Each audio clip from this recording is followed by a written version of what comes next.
अस्सलाम वालेकुम and welcome to bird of science coaching academy. आज हम ट्रांसफॉर्मेशन ऑफ एनर्जी या एनर्जी ट्रांसफॉर्मेशन के बारे में पढ़ेंगे कि एनर्जी ट्रांसफॉर्मेशन क्या है। तो बढ़ते हैं एनर्जी ट्रांसफॉर्मेशन की तरफ। एनर्जी ट्रांसफॉर्मेशन जो है वो तरीक़ाकार है, वो फिनोमेना है जिसमें एक किस्म की एनर्जी चेंज होती है दूसरे टाइप ऑफ एनर्जी में। A phenomena in which one form of energy is changed into another form of energy, जिसमें एक टाइप की जो एनर्जी है, एक फॉर्म की जो एनर्जी है वो चेंज हो जाती है दूसरी फॉर्म ऑफ एनर्जी में। फॉर एग्ज़ाम्पल जो फोटोसिंथेसिस है, जो कि एक एनाबॉलिक प्रोसेस है, उसमें जो रेडिएंट एनर्जी है, जो सन से जो रेडिएंट एनर्जी आती है, जो कि बेसिकली काइनेटिक एनर्जी की किस्म है, वो चेंज हो जाती है केमिकल एनर्जी में, जो कि ग्लूकोज में स्टोर हो जाती है, जो बेसिकली पोटेंशियल एनर्जी की एक टाइप है। तो जो काइनेटिक एनर्जी है वो पोटेंशियल एनर्जी में स्टोर हो जाती है, उसमें चेंज हो जाती है। काइनेटिक एनर्जी पोटेंशियल एनर्जी में चेंज हो जाती है। और इसके अलावा जो है जो रेडिएंट एनर्जी है वो चेंज हो जाती है केमिकल एनर्जी में। और जितने भी लिविंग ऑर्गेनिज़म हैं ये डिपेंड करते हैं इस तरह की एनर्जी ट्रांसफॉर्मेशन पे। जो मुख्तलिफ एनर्जी ट्रांसफॉर्मेशन होती है उस पर मुख्तलिफ लाइफ प्रोसेस जो है वो डिपेंड करते हैं। जैसा कि नैरो सेल जो है या नैरो सेल्स जो है, ये न्यूरोट्रांसमीटर जो है उसमें केमिकल एनर्जी मौजूद होती है, वो केमिकल एनर्जी को कैरी करते हैं। और इस केमिकल एनर्जी को नर्व सेल्स जो है कन्वर्ट करते हैं इलेक्ट्रिकल एनर्जी में। तो जो केमिकल एनर्जी न्यूरोट्रांसमीटर में मौजूद है वो चेंज हो जाती है इलेक्ट्रिकल एनर्जी में। तो नर्व सेल्स जो है ये केमिकल एनर्जी को इलेक्ट्रिकल एनर्जी में कन्वर्ट करते हैं।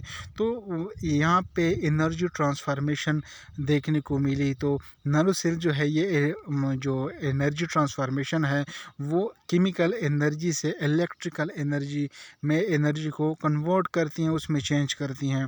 उसके बाद जो है रेटिना ऑफ आई जो है, ये जो वहाँ पे फोटो रिसेप्टर सेल्स मौजूद होते हैं, जो मेनली टू टाइप्स के हैं, जैसे कि रॉड एंड कॉन्स जो है। रॉड जो है ये लो लाइट कंडीशन में काम करते हैं, मतलब नाइट के टाइम काम करती है। और कॉन्स जो है ये जब लाइट कंडीशन अच्छी हो तो कॉन्स काम करते हैं। तो जो है फ़ोटो रिसेप्टर सेल्स जो है, इसके साथ जब लाइट स्ट्राइक होती है, उससे लाइट टच हो जाती है, तो मुख्तलिफ़ केमिकल और इलेक्ट्रिकल रिएक्शन की सीरीज़ जो है वो स्टार्ट हो जाती है। मुख्तलिफ़ केमिकल एंड इलेक्ट्रिकल रिएक्शन की सीरीज़ स्टार्ट हो जाते हैं। और एट लास्ट ये रिएक्शन जो है कन्वर्ट कर देते हैं लाइट के सिग्नल्स को। जो लाइट आई है, जो फोटो रिसेप्टर के साथ स्ट्राइक हुई है, उसको इलेक्ट्रिकल इम्पल्सेस में कन्वर्ट करती हैं। तो यहाँ पे जो लाइट एनर्जी थी वो कन्वर्ट हो जाती है इलेक्ट्रिकल एनर्जी में, वो जिसकी वजह से हम पर देख सकते हैं। तो यहाँ पे भी एनर्जी ट्रांसफॉर्मेशन हुई। और उसी वजह से जो लाइफ के प्रोसेस हैं जिसमें हम जिसके ज़रिए हम देख सकते हैं, रेटिना ऑफ आई जिसके ज़रिए हम देखते हैं, तो यहाँ पे भी एनर्जी ट्रांसफॉर्मेशन हुई, तब जाके हम देख सकते हैं। नेक्स्ट है हमारे पास मसल्स। मसल्स जो है ये प्राइमरी एटीपी पे डिपेंड करते हैं। जो एटीपी है ये केमिकल एनर्जी की किस्म है, इस पे डिपेंड करते हैं मसल्स। और ये केमिकल एनर्जी जो है ये रिलीज़ हो जाती है ताकि मसल की कॉन्ट्रैक्शन हो। मसल की कॉन्ट्रैक्शन के लिए एटीपी जो है ये रिलीज़ हो जाती है। एक्टिन और मायोसिन जो फिलामेंट्स हैं ये इन्वॉल्व है मसल की कॉन्ट्रैक्शन में। तो जो केमिकल एनर्जी एटीपी में मौजूद है वो कन्वर्ट हो गई मैकेनिकल एनर्जी में। और एक्टिन और मायोसिन जो फिलामेंट है उसमें कॉन्ट्रैक्शन देखने को मिली। तो जो केमिकल एनर्जी है वो कन्वर्ट हो जाती है मैकेनिकल एनर्जी में। तो मसल भी एनर्जी ट्रांसफॉर्मेशन पे काम करते हैं। यहाँ पे भी एनर्जी ट्रांसफॉर्मेशन मौजूद है और यहाँ पे केमिकल एनर्जी जो है मैकेनिकल एनर्जी में कन्वर्ट हो गई है। नेक्स्ट जो हमारे पास ईयर, जैसे कि साउंड वेव्स जो है ये जो एक्सटर्नल ईयर है या पीना जैसे हम कहते हैं वो कलेक्ट कर देते हैं साउंड के जो वेव्स होते हैं, मतलब साउंड वेव्स जो कलेक्ट हो जाते हैं एक्सटर्नल ईयर में, पीना में ये कलेक्ट हो जाते हैं, इसके थ्रू कलेक्ट हो जाते हैं। और ये जो है, जो साउंड वेव है जो कलेक्ट हो गए हैं, वो एयर ड्रम की तरफ भेजते हैं और एयर ड्रम में वाइब्रेशन प्रोड्यूस हो जाती है। जो साउंड्स वेव्स की वजह से एयर ड्रम में वाइब्रेशन प्रोड्यूस हो जाती है, जो कि टाइप है मैकेनिकल एनर्जी का। मतलब यहाँ पे मैकेनिकल एनर्जी जो है वो प्रोड्यूस हो गई, मतलब साउंड्स वेव से मैकेनिकल एनर्जी प्रोड्यूस हो गई।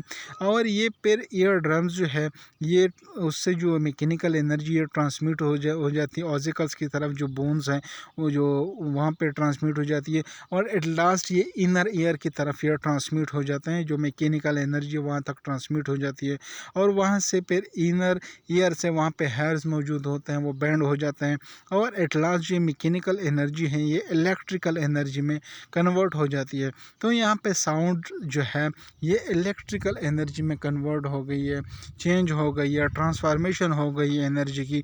तो साउंड्स वेव में जो एनर्जी थी वो इलेक्ट्रिकल एनर्जी में एट लास्ट कन्वर्ट हो गई है। तो एनर्जी ट्रांसफॉर्मेशन की वजह से मुख्तलिफ लाइफ प्रोसेस होते हैं, जैसे कि हमने यहाँ पे कुछ एग्जांपल देखे, जैसे कि नर्व सेल्स में एनर्जी की ट्रांसफॉर्मेशन हुई, रेटिना ऑफ आई में एनर्जी ट्रांसफॉर्मेशन हुई, मसल्स के अंदर और ईयर के अंदर एनर्जी की ट्रांसफॉर्मेशन हुई। तो एनर्जी ट्रांसफॉर्मेशन जो है इसकी वजह से मुख्तलिफ जो लाइफ प्रोसेस जो है और लिविंग ऑर्गेनिज्म है, ये डिपेंड करते हैं एनर्जी ट्रांसफॉर्मेशन पे। उम्मीद है आप लोगों को समझ आ गई होगी। कोई क्वेश्चन हो तो कमेंट सेक्शन में पूछ